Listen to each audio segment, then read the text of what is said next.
Haleluya, shalom. Apa kabarnya hari ini? Walaupun ada masalah, besok jatuh tempo.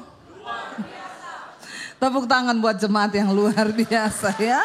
Biar besok jatuh tempo pokoknya tetap luar biasa. Iya. Baik saudara, hari-hari ini Bapak Gembala berbicara banyak tentang berjalan bersama Tuhan. Saya percaya goal dari kekristenan kita itu adalah memang ketika kita berjalan bersama dengan Tuhan. Ya, tidak peduli seberapa hebat kita, seberapa kaya kita, seberapa dipakai Tuhan kita. Kalau kita nggak berjalan bersama Tuhan, buat apa saudara? Tapi pada kenyataannya ternyata banyak orang Kristen yang tidak berjalan bersama. Apakah semua orang Kristen berjalan bersama Tuhan? Belum tentu ya. Yuk kita belajar dari firman Tuhan. Buka bersama Keluaran pasal 33 dan judul perikopnya di sana, Musa meminta penyertaan Tuhan di gurun. Ya, saudara, Musa meminta penyertaan Tuhan di gurun. Kita bisa membayangkan menjadi Musa itu tidak mudah saudara. Dia harus membawa bangsa itu keluar ke satu negeri yang bahkan dia nggak tahu arahnya kemana. Dan bukan hanya Musa, saya percaya kita semua hari ini, kita juga nggak tahu besok itu apa yang mau terjadi kan. Ya, apakah kita tahu besok mau terjadi apa? Bahkan 5 menit ke depan kita nggak tahu mau terjadi apa. Hidup ini penuh dengan misteri, hidup ini berat, kata kitab Ayub, hidup ini berat. Ya, hidup ini berat, jadi tolong disadari bahwa hidup ini berat, makanya kita perlu Tuhan. Hidup ini tidak sesederhana yang saudara bayangkan. Kalau hidup itu sederhana, itu bukan hidup namanya, itu rumah makan Padang. Karena sederhana. Yuk kita baca ya, seperti Musa meminta penyertaan Tuhan, demikian juga kita. Ayat yang pertama baca bersama 1, 2, 3. Berfirmanlah Tuhan kepada Musa.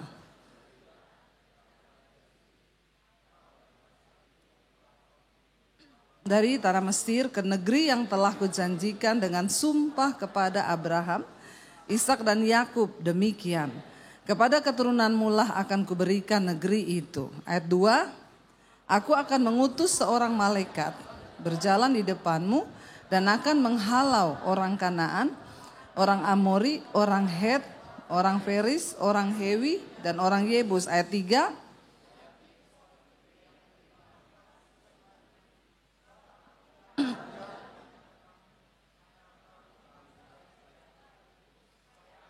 jangan membinasakan engkau di jalan. Saudara, Tuhan berkata kepada Musa, bawa bangsa ini keluar ya.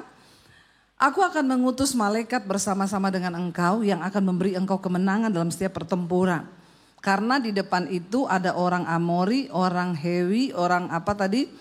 Ya, orang Yebus ya, dikatakan di sana orang Het ya, dan orang Feris. Mereka itu semua musuh-musuh bangsa Israel yang ada di dalam perjalanan mereka.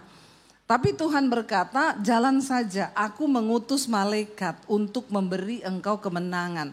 Kira-kira saudara, kalau Tuhan suruh saudara berjalan di hidup ini, jalan aja, aku akan kirim malaikatku, akan memberi engkau kemenangan. Apapun yang kau perlukan, nanti malaikat itu yang siapkan. Kira-kira saudara mau enggak? Ya, yang mau mujizat, yang mau pertolongan, semua. Tapi dibilang begini, malaikat akan bersama-sama dengan engkau, tapi aku tidak. Tapi Tuhan gak berjalan bersama kau. Tapi ada malaikatnya, ada pertolongannya, ada kemenangannya, tapi Tuhan tidak berjalan bersama-sama kita. Siapa yang masih mau? Gak usah pencitraan gitu. Ada pertolongan loh. Ada mujizat loh. Bukankah itu yang selama ini orang Kristen cari? Ke gereja cari mujizat, ke gereja cari pertolongan. Bahkan banyak yang kalau konseling, Bu saya itu udah capek berdoa. Doa saya tidak dijawab-jawab. Saya tidak melihat mujizat. Nah ini kan berarti orang-orang yang hanya mengharapkan malaikat beserta atau dengan semua pertolongan-pertolongannya kan. Ya, tapi Tuhan tidak beserta. Cuma kalau ditanya begini semua pura-pura diem. Ya, padahal memang kadang yang kita cari hanya mujizat toh. Hanya pertolongan. Bahkan berapa banyak dari kita ketika hidup kita baik-baik saja kita gak pernah cari Tuhan kok. Kita juga merasa aman-aman saja. Bahkan ada loh orang Kristen yang dia berdosa tapi dia rasa aman kok hidupnya. Walaupun saya selingkuh saya aman tuh. Saya gak sakit, usaha saya tetap jalan. Ya saudara, ada satu hal yang sangat berbahaya di dalam gereja dan ini adalah sebuah kesesatan yang besar yang terjadi tapi gereja gak menyadari. Kita berpikir bahwa sesat itu Kristen progresif. Ya itu gak usah dibilang, kita juga tahu itu udah sesat karena dia bilang orang bisa selamat walaupun tanpa lewat Yesus. Ada kesesatan yang sangat tidak diketahui oleh orang Kristen dan itu terjadi di dalam gereja. Yaitu apa saudara? Ketika engkau duduk di bangku gereja puluhan tahun dan hidupmu gak berubah. Karaktermu gak berubah. Engkau sedang tersesat di dalam gereja. Amin. Yang tukang tersinggung terus. Yang bersinah terus. Yang selingkuh terus. Yang merokok terus. Yang judi terus. Yang kepahitan terus. Yang homo terus. Yang lesbi terus. Dan kau nyaman bahkan pelayanan. Pelayanan saudara, ya mungkin khotbah, main musik atau WL, nggak ada yang tahu dan kau berpikir juga Tuhan nggak tahu. Bahkan aman sehingga banyak orang Kristen itu kalau nyanyi itu ya pede banget, ya. Saat kau perlu Tuhan tahu, saat kau doa Tuhan dengar. Saat percaya Tuhan bekerja, pret banget lu. Lu pikir Tuhan apamu? Lu bener gak saudara? Banyak kan orang Kristen begitu. Dia hidup melakukan dosa, jadi pelakor, jadi simpenan, jadi homo. Ya, bahkan bawa mobil difoto di Instagram, berkat Tuhan. Padahal yang ngasih sugar daddy. Allah ya. Ditulis berkat Tuhan. Dan kau pikir Tuhan tidak tahu. Stoplah, berhentilah dengan segala kemunafikan dalam kekristenan kita.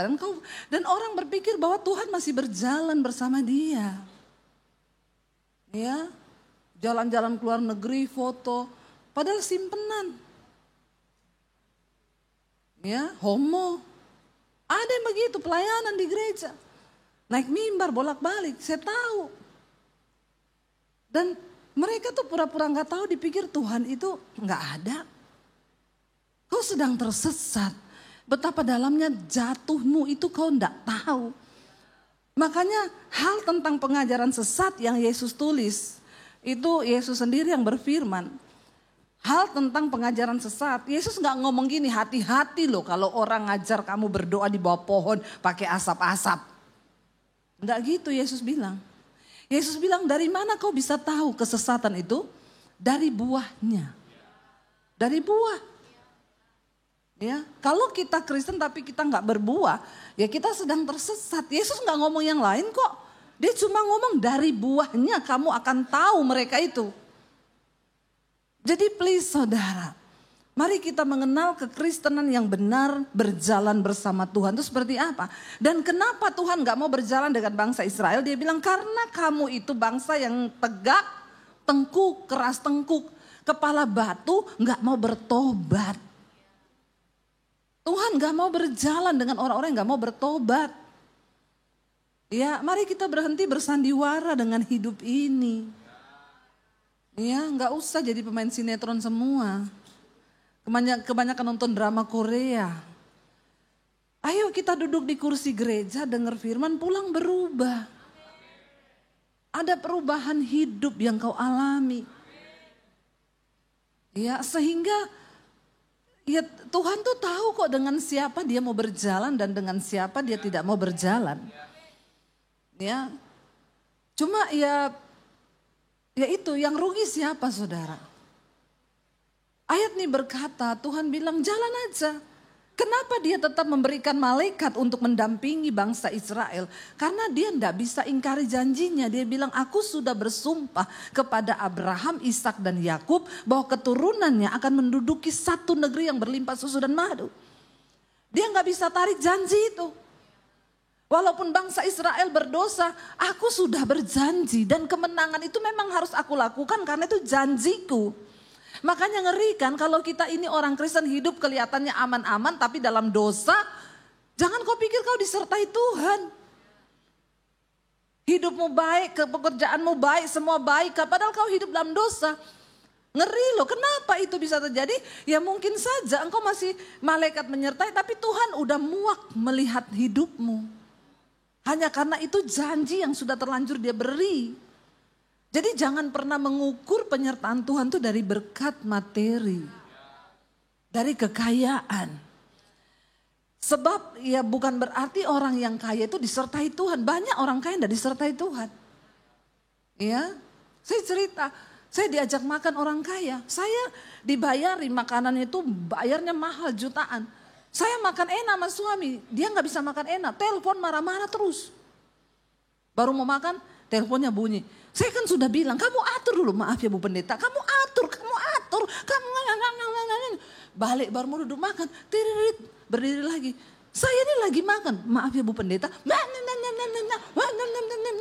sampai selesai makan dia nggak bisa makan tenang. Saya bilang begini, dalam hati ada suara yang ngomong, benar kan Alkitab berkata, orang fasik disuruh bekerja mengumpulkan kekayaan untuk dinikmati oleh orang benar. Iya toh? Iya toh? Lo benar gak saudara? Kasihan kan? Kasihan loh. Jadi jangan kau mengukur kekayaan itu sebagai tanda penyertaan Tuhan. Gak semua orang kaya itu disertai Tuhan. Ya, hanya orang-orang yang benar-benar menghormati Tuhan. Beberapa banyak kita lihat orang rumahnya mewah. Ya saya di Surabaya lewat di satu rumah mewah. Saya bilang sama sopirnya waktu diantar saya pelayanan dari pindah ke satu tempat. Ih Pak itu rumah gila ya. Itu orang gimana ya orang yang tinggal di situ tuh pasti bahagia banget ya. Sopirnya ngomong itu dulu Bu istrinya mau percobaan bunuh diri. Karena suaminya selingkuh. Makanya yang muda-muda ini ya jatuh cinta itu buka mata lebar-lebar. Dan kau bilang cinta itu buta. Cinta itu melek. Kalau sudah nikah baru buta. Udah gak bisa menyesal kalau sudah menikah ya. Tapi susah anak-anak sekarang itu.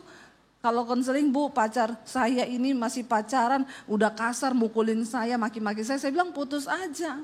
Tapi dia kaya ya Bu. Kaya. Karena prinsipnya mending nangis di atas Mercy daripada nangis di atas beca. Kalau saya mending naik motor tapi happy. Ya toh? Pasti ada yang ngomong lagi mending naik Mercy Bu tapi happy. Itu maumu itu. Ya lah bener buka mata lebar-lebar biar naik Mercy kalau nangis ngapain. Ya itu loh orang-orang kaya itu stres loh. Yang kita butuhkan di hidup ini ketenangan. Bedanya ketika engkau berjalan disertai Tuhan. Engkau akan hadapi masalah memang. Orang di dalam Alkitab yang berjalan bersama Tuhan itu semua hadapi masalah gak ada yang tidak. Salah juga kalau saudara bilang, Bu saya ini sudah ikut Tuhan, sudah pelayanan, saya ini sudah begini. Tapi kok hidup saya banyak masalah Bu. Saya bilang, puji Tuhan berarti kau masih hidup. Kalau masih banyak masalah berarti masih. Karena kalau kau sudah tidak ada masalah, kau sudah di kuburan. Masalah itu tanda bahwa kita ini masih hidup. Kita ikut Tuhan bukan supaya hidup ini tidak ada masalah. Karena dunia ini memang tempatnya. Kenapa kita ikut Tuhan? Supaya waktu ada masalah kita punya kekuatan sebab Tuhan menjadi kekuatan bagi kita. Amin. Itu yang benar. Kenapa dunia ini tempatnya masalah? Waktu setan dibuang, manusia belum diciptakan nih, setan memberontak. Dia itu dibuang dari sorga, dibuang ke bumi. Diciptakan manusia. Ditaruh di Taman Eden, manusia memberontak, dibuang kemana? Jadi setan sama manusia ini hidup satu nusa kambangan. Dunia ini nusa kambangan, tempat Nah kita ini satu nusa kambangan sama setan. Bagaimana hidup ini tidak banyak masalah. Dan setan sudah lebih dulu kos di sini. Baru kita datang. Ya, jadi bagaimana mungkin? Ya nggak bisa. Makanya Tuhan bilang waktu engkau menerima Yesus, kau ada di dunia, tapi kau berbeda dari dunia. Orang dunia stres. Kita enggak, kita tetap bersuka. Walaupun tidak ada uang. Yakin? Bener? Biasa aja keles. Ngajak berantem ya. Ya, bener, iya bener itu. Saya bisa ngomong ini bukan berteori saya ini karena saya mengalami. Saya mengalami hidup. Saya ini pernah hidup pernah hidup di satu posisi yang saya nggak punya uang 1 sen pun. Waktu saya diusir dari keluarga saya jadi Kristen. Saya pernah tidak punya uang 1 sen pun, tidak ada satu orang pun yang bisa saya jadikan tempat sandaran di hidup saya. Cuma Tuhan. Waktu saya mengalami masalah, merasa ditinggalkan seorang diri, saya bersyukur, saya pernah merasakan bagaimana hidup tanpa Yesus dan bagaimana hidup di dalam Yesus. Saudara harus bersyukur jadi orang Kristen loh. Saudara punya Tuhan, ada fotonya. Benar. Kalau kau mau berdoa, kau tutup mata, bayangkan wajah Tuhan. Wajah Yesus muncul. Kau damai sejahtera, kau tinggal nyanyi pujian. Ya, kau tinggal nyanyi ku terhubung denganmu. Bayangkan wajah Tuhan, nangis kita. Nah saya dulu pernah rasa, waktu belum percaya Yesus. Saya mau membayangkan wajah Tuhan saya. Kadang yang muncul bayangan hitam gede, lari saya. Karena kan manusia itu pengen cari, manusia itu butuh image loh. Bener enggak?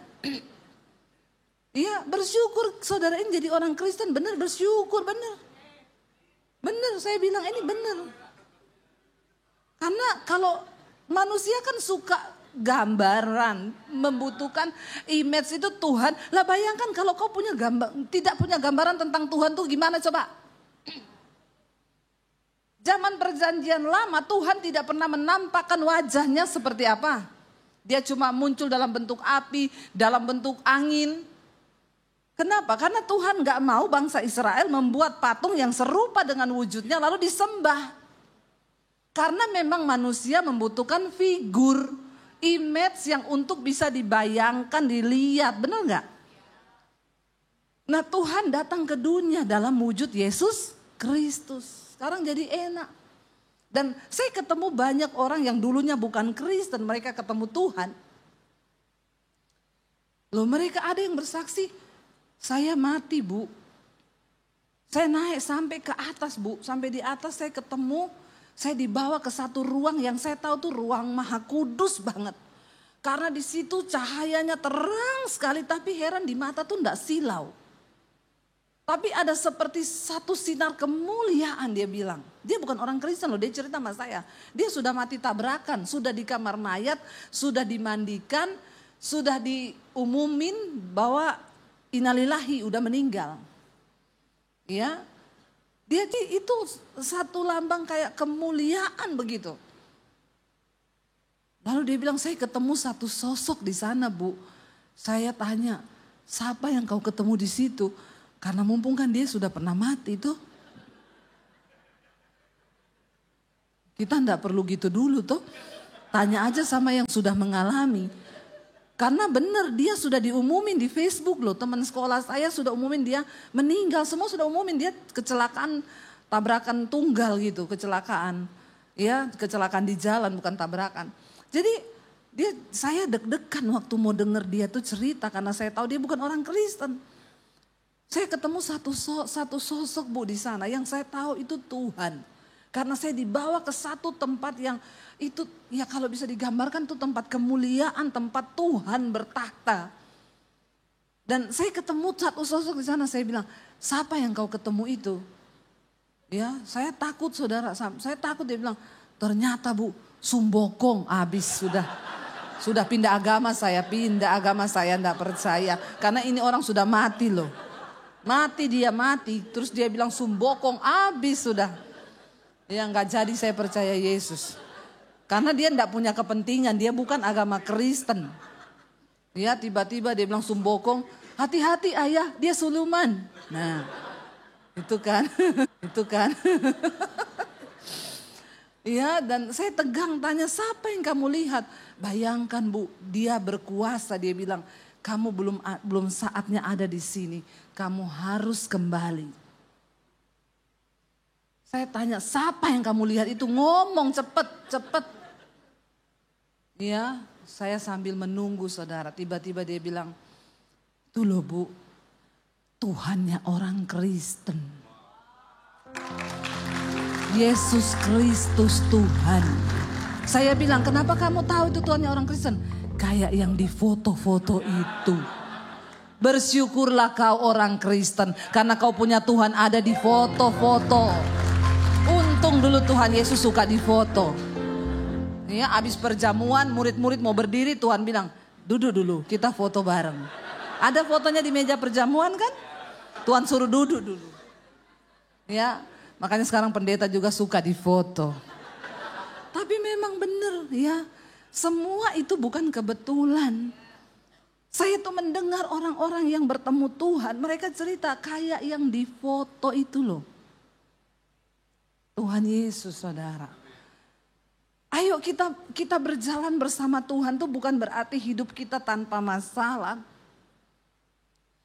Ya, tapi Tuhan sering kali gak bisa berjalan bersama kita karena kita nih keras kepala, ndak mau bertobat. Sudah tahu baca firman, tapi nggak mau melakukan firman. Udah gitu bolak-balik konseling terus. Bu, saya mau konseling, saya lagi seminar. Bu, tolong Bu, sudah penat banget, tunggu sebentar nanti kalau saya sudah lowong saya hubungi. Baru 5 menit, kira-kira jam berapa Bu? Tunggu, ini masih ada sesi kedua. Bu, penting. Saya pikir nih udah mau mati bunuh diri nih orang ini. Saya juga dosa kalau dia mati nih. Udah Bu sekarang telepon. Bu saya sudah tidak kuat menghadapi suami saya Bu. Kenapa suami ibu? Ya begitu orangnya kasar, suka selingkuh, pelit hidup lagi. Persoalannya itu cuma itu terus saudara. Orang Kristen itu kayak gitu. Kalau enggak, Bu saya mau bunuh diri Bu. Bu sekarang Bu, tolong kalau ibu enggak angkat saya mau bunuh diri. Kadang saya balas, pastikan tempatnya yang paling tinggi. Supaya kalau jatuh langsung mati ya, enggak bikin malu. Karena sakitnya enggak seberapa, malunya itu loh. Ya ngancam lagi mau bunuh diri saudara. Tapi buktinya saya enggak pernah dengar ada orang bunuh diri. Yang gitu-gitu, nanti kalau saya telepon, iya gimana Bu? Nanti telepon, Bu saya udah gak kuat Bu, kenapa? Pinjol, nah ini. Perkaranya orang Kristen tuh cuma di situ-situ terus. Muternya di situ, belum pernah saya tuh terima telepon. Ibu tolong saya Bu mau dibunuh, kenapa? Saya jadi Kristen Bu, saya mau dibunuh karena nama Yesus. Belum pernah ada. Di akhir zaman ini. Adanya yang itu tok, pinjol. Ya udah gitu pinter lagi. Saya ini Bu besok harus bayar 6 juta. Tadi malam saya berdoa. Tuhan kasih penglihatan mukanya Ibu Debbie. Ini yang begini ini. Terus Tuhan bilang pinjam uang ke Bu Debbie. Pinjam uang ke Bu Debbie. Saya bilang oh makanya tadi malam saya juga berdoa dapat penglihatan. Suara Tuhan bilang apa Bu? Jangan dikasih. Tangkis Jo itu ya, tangkis. Baku tangkis sudah kita. Terus ya itu akhirnya jadi ngawur. Saudara, Alkitab bilang cukupkan dirimu dengan apa yang ada padamu. Kenapa kita terjebak dalam hutang, dalam pinjol? Ya karena kau itu gak mencukupkan diri, kebanyakan gaya. Kemarin saya tahu orang-orang yang nonton Bruno Mars. Ada loh. Beli tiket Bruno Mars itu Dia kasbon utangnya gaji yang bulan depan. Di kasbon gaji bulan depan untuk beli tiket Bruno Mars. Udah gaji UMR, dia ambil bulan depan punya buat beli tiket konser. Saudara tahu bulan depan dia kan gak bisa hidup lagi. Kenapa orang bisa terlilit utang? Kebanyakan gaya. Makanya benar hukum fisika berkata tekanan itu berbanding lurus dengan gaya. Artinya apa? Semakin banyak gayamu, makin banyak tekanan hidupmu. Jangan ya dek ya. Jangan, tidak usah tepuk tangan, bertobat saja. Jangan ya dek ya. Astaga Tuhan, bayangkan loh ini kan lo. Aduh maaf ya, Tuhan menciptakan kita ini dengan akal budi. Pakai dong itu akal budimu. Kenapa kau mau gaya-gayaan nonton Bruno Mars, akhirnya bulan depan kau udah gak bisa hidup dengan gajimu. Pindahlah kau ke Mars. Cuma untuk bisa live di story gini-gini, udah gitu cuma lihat kepalanya Bruno Mars dari belakang lagi. Karena tiket yang paling jauh. Aduh bodoh nggak ya, bodoh nggak saudara? Please ya kalau memang punya duit silakan. Tapi kau jangan menghalalkan segala cara. Ada lagi saya temukan orang-orang saudara, gaji UMR. Ambil mobil nyicil. Gajinya 6 juta, cicilan mobil 4 juta. Terus kau menghidup 2 juta di Jakarta dengan apa? Kau makan telur dadar tiap hari juga enggak cukup itu buat kau beli telur dadar. Kasihan nak. Dia bilang enggak bisa, Yura enggak bisa begitu. Yura enggak bisa, Yura aku kalau begitu. 2 juta mau hidup. Coba saudara ya. Akhirnya utang, pinjam kanan kiri. Kalau hidup itu baru bisa naik motor, mending naik motor, uang ada sisa ditabung. Amin. Nggak usah malu. Saya sama suami dulu waktu masih susah. Anak 3. Nggak punya uang ya bisanya beli motor. 1 motor. Kalau mau pelayanan kadang mau nitip anak bonceng 5. Bonceng 5. Tapi kalau ada polisi lari dia jauh. Ya tapi memang bisanya itu orang bilang ambil mobil aja nyicil. Enggak, saya tahu kemampuan keuangan kami. Saya enggak mau membawa diri dalam pencobaan. Ngapain gaya-gayaan naik mobil kalau utang, kredit, nyicil. Akhirnya tercekik. Pinjam uang kanan kiri, hidupmu enggak jadi berkat. Apalagi kalau besok mau jatuh tempo, enggak ada uang, nyanyi lagi. Saat kau perlu Tuhan tahu, saat kau minta Tuhan dengar, saat berdoa Tuhan bekerja. Malaikat bilang, pret. Iya bertobat saudara. Coba hidup ini ditata yang benar. Kalau kita ini hidup sesuai firman Tuhan, gak mungkin lah kita mau sampai seperti itu. Yang konseling lagi, bu suamiku selingkuh bu. Soalnya dia itu begini, berdoa bu, berdoa. Masa Ibu Dewi cuma suruh saya berdoa? Lah terus saya mau suruh apa kau? Hah? Alkitab berkata berdoa. Ibu enggak tahu suami saya kayak apa. Coba ibu tahu, saya enggak mau tahu suamimu. Itu suamimu Dewi. Saya enggak mau tahu. Tapi Alkitab berkata doakan suamimu. Tapi dia itu begini bu. Aduh kadang-kadang orang tuh kalau konseling saudara. Ya kita ini juga emosi loh. Emosi saya, emosi. Karena apa ya, dia tuh enggak tahu firman Tuhan. Terus ngeyel.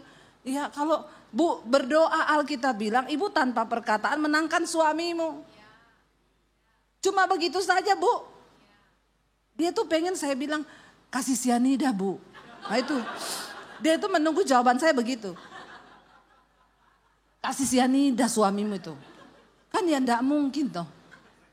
Sebenarnya semua persoalan kita dalam hidup ini sudah ada jawabannya di Alkitab.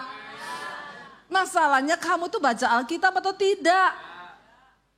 Ya, nanti kalau saya kasih ini loh ayatnya, firman Tuhan berkata, hai istri-istri, jika engkau menikah dengan orang yang belum percaya, tidak beriman kepada Tuhan, maka doakanlah dia, menangkanlah dia tanpa perkataan, hanya dengan perbuatan. Sebab ketika dia melihat betapa murni dan salehnya kelakuan istrinya itu, maka dia bisa percaya kepada Allah. Baru dia ngomong, oh ada tuh itu tertulis. Berapa puluh tahun kau jadi Kristen, enggak pernah temukan ayat itu? Bagaimana kita mau berjalan bersama Tuhan? Isi hati Tuhan aja kita enggak tahu. Tuhan itu mau berjalan, mau bersahabat, mau bergaul karib dengan orang-orang yang saling ngerti lah isi hati. Saudara juga coba berteman dengan orang yang enggak sependapat dengan saudara, terus saudara mau? Misalnya kita pergi ini, iya nanti kamu gini, enggak mau. Nanti kita makan bayar sendiri, nggak mau, kamu yang bayar. Ya lama-lama juga kita nggak mau dong berteman sama orang aneh begini. Ya apalagi Tuhan. Makanya Tuhan bilang, aku nggak mau jalan sama kamu. Kamu ini keras kepala. Kalau aku berjalan sesaat saja, mati semua kau ini. Karena Allah itu kudus, amin saudara. Coba kita lihat di dalam 1 Samuel. Buka bersama dalam 1 Samuel pasal yang ke-15 ayat 22 sampai 23. Baca bersama 1, 2, 3. Tetapi jawab Samuel, apakah Tuhan itu berkenan kepada korban bakaran dan korban sembelihan sama seperti kepada mendengarkan suara Tuhan? Sesungguhnya mendengarkan lebih baik daripada korban sembelihan, memperhatikan lebih baik daripada lemak domba-domba jantan. Sebab pendurhakaan adalah sama seperti dosa bertenung dan kedegilan adalah sama seperti penyembah berhala dan terafim. Saudara lihat. Firman Tuhan berkata bangsa Israel itu kalau melakukan dosa, mereka membeli kambing, domba, lembu, sapi, lalu dipersembahkan darahnya untuk mencurahkan korban penghapus dosa. Jadi mereka tuh berpikir gini, nggak apa-apa kita berdosa aja, nanti kan bisa beli kambing domba untuk mempersembahkan korban supaya darah kita, dosa kita bersih. Ayat ini berkata, kamu pikir Tuhan itu tertarik dengan semua korban-korban yang kau berikan itu? Dia lebih tertarik kepada ketaatanmu untuk mendengarkan suaranya dan belajar taat untuk melakukan firman serta hidup menghormati Tuhan. Seberapa besar pun korbanmu, kalau tidak dilandasi oleh hidup yang taat kepada firman Tuhan, kau tidak berkenan di mata Tuhan, saudara. Makanya Alkitab berkata, kalau engkau hendak mempersembahkan korban di rumah Tuhan, ingatlah lebih dulu apa yang ada di hatimu tentang saudaramu. Kalau kau punya kepahitan dengan saudaramu, tinggalkan persembahanmu itu. Kau pulang dulu berdamai dengan keluargamu itu yang kau marah. Baru kau boleh balik lagi untuk mempersembahkan korban kepada Tuhan. Itu yang berkenan. Artinya apa? Segala sesuatu yang kelihatannya rohani yang kau lakukan tanpa didasari oleh ketaatan pada firman, semuanya bohong dan omong kosong. Amin saudara. Mau pelayanan, mau hebat khotbah kayak saya. Kalau tidak menjadi pelaku firman, percuma, cuma pencitraan. Mau main musik sehebat apapun, WL Singers mau lompat bikin panggung bergoyang seapapun. Kalau kau hidup dalam kenajisan percabulan, kau tidak taat pada firman, omong kosong semuanya itu. Tuhan tidak tertarik. Sebab Tuhan lebih tertarik kepada orang-orang yang mau mendengar suara Tuhan, yang mau peka dengan suara Tuhan, yang mau sungguh-sungguh menyenangkan hati Tuhan. Amin saudara. Ya, lalu Musa berkata apa? Kita balik ke Keluaran 33. Ayat ini berkata, dosa ketidaktaatan itu seperti dosa bertenung. Dosa ketidaktaatan atau kedegilan hati seperti penyembahan berhala. Ini ngeri ternyata. Makanya benar Yesus berkata, penyesatan itu adalah ketika engkau tidak berubah. Ternyata ukuran takaran dosa ketidaktaatan itu sama dengan penyembahan berhala. sama dengan orang bertenung. Kembali ke Keluaran tadi 33 ayat yang ke-12 kita baca. Musa berkata begini saudara. Ayat yang ke-12, 1, 2, 3. Kepada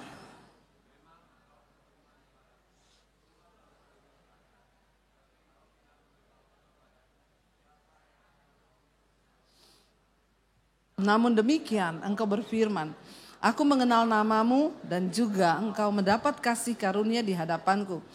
Maka sekarang jika aku kiranya mendapat kasih karunia di hadapanmu, beritahukanlah kiranya jalanmu kepadaku sehingga aku mengenal engkau, supaya aku tetap mendapat kasih karunia di hadapanmu. Ingatlah bahwa bangsa ini umatmu 14 hendak membimbing engkau dan memberikan ketenteraman kepadamu. Berkatalah Musa kepadanya, jika engkau sendiri tidak membimbing kami, janganlah suruh kami berangkat dari sini. Dari manakah gerangan akan ku ketahui bahwa aku telah mendapat kasih karunia di hadapanmu, yakni engkau dengan umat aku dan umatmu. Bukankah karena engkau berjalan bersama-sama dengan kami, sehingga kami, aku dan umatmu ini dibedakan dari segala bangsa yang ada di muka bumi. Apa untungnya kita berjalan bersama Tuhan? Kita ini hidupnya dibedakan daripada semua orang yang ada di bumi ini. Kita mungkin akan menghadapi masalah, tapi orang yang berjalan bersama Tuhan ada damai sejahtera di hatinya. Ada ketenangan, ada sukacita. Sekalipun ada masalah, kenapa akhirnya Tuhan memutuskan aku sendiri yang akan menuntun dan akan mengiring engkau? Kenapa saudara? Karena ayat yang keempat tadi di sana dikatakan, ketika bangsa Israel mendengar Tuhan tidak mau berjalan, ayat 4 tadi berkata, Keluaran 33 ayat 4 dikatakan di sana, ketika bangsa itu mendengar ancaman yang mengerikan ini bahwa Tuhan tidak akan berjalan, berkabunglah mereka dan seorang pun tidak ada yang memakai perhiasan.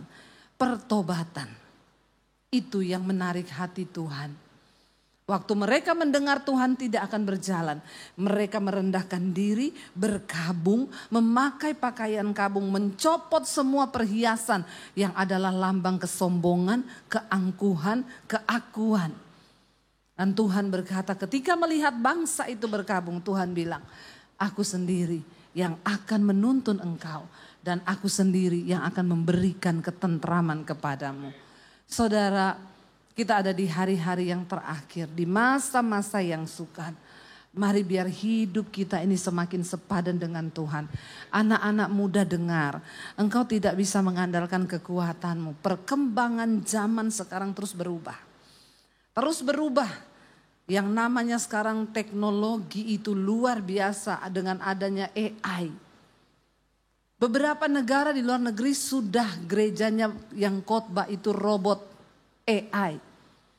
Lalu ada beberapa yang tanya sama saya, Bu, menurut Ibu apa pendapat Ibu dengan gereja sekarang yang khotbah itu AI? Saya bilang ya Tuhan bisa pakai apa aja.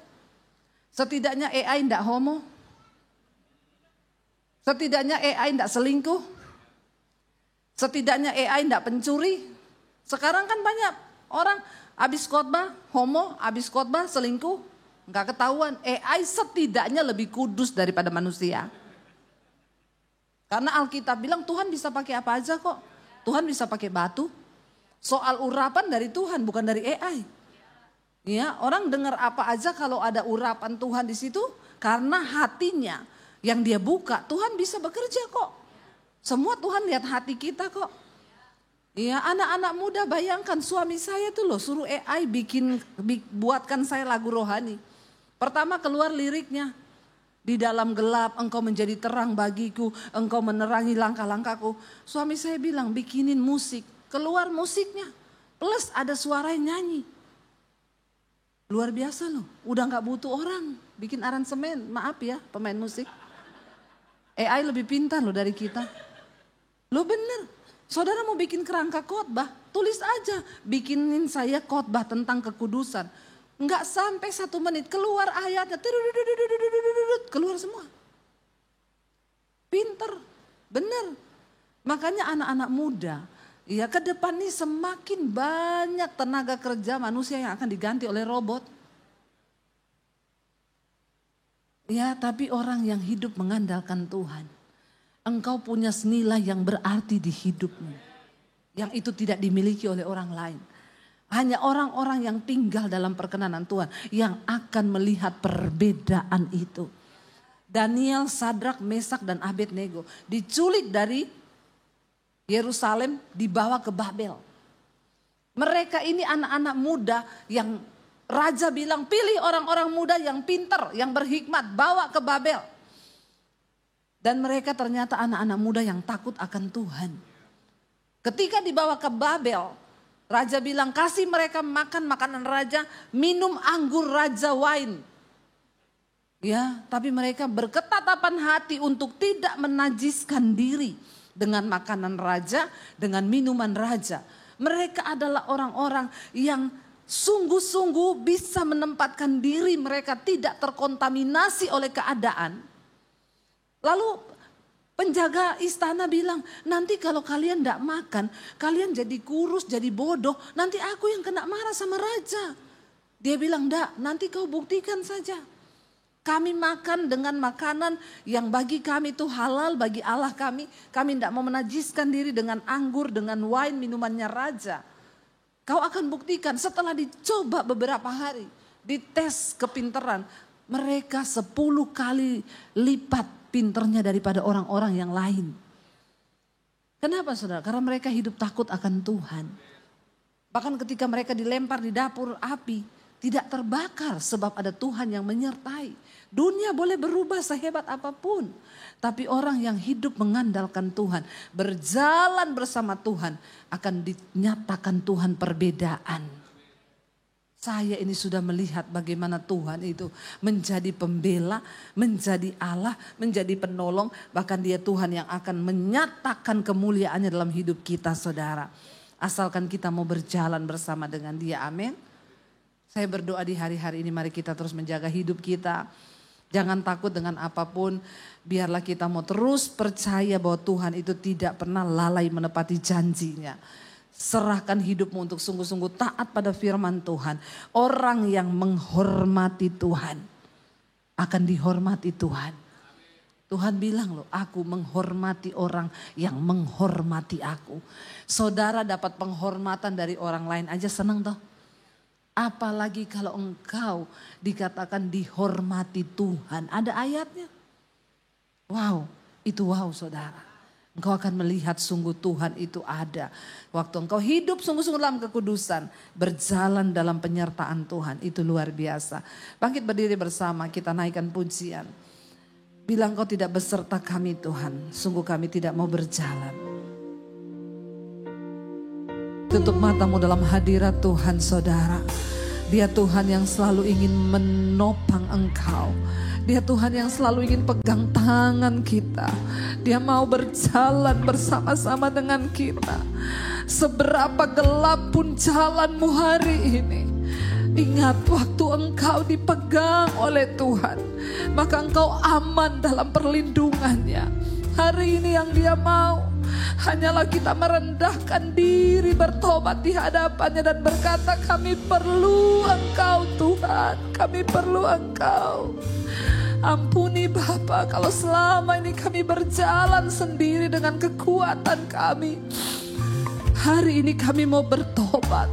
Kalau ada dosa kami mau tinggalkan, tanggalkan semua yang tidak berkenan di hadapan Tuhan. Agar engkau boleh melayakkan kami berjalan bersamamu Tuhan. Buang segala hati yang keras. Buang segala hal-hal dalam hidup kami. Dosa kedegilan Tuhan. Ketidaktaatan kami Bapa. Ampuni kami Tuhan. Kami mau belajar hidup dalam kekudusan Tuhan. Kami mau belajar menghormati Tuhan dalam hidup kami. Waktu kami hormati Tuhan, maka kami percaya janji-Mu, kemuliaan-Mu menyertai hidup kami Bapa. Hamba berdoa Tuhan buat setiap anak-anak-Mu hari ini yang hatinya terbuka. Beri kemampuan Tuhan untuk mereka melangkah masuk di dalam firman Tuhan. Melakukan firman itu, menghormati Tuhan dan mengalami kemuliaan Tuhan dalam hidup kami. Sekali lagi angkat tanganmu saudara, biar pujian ini menjadi doa kita. Bila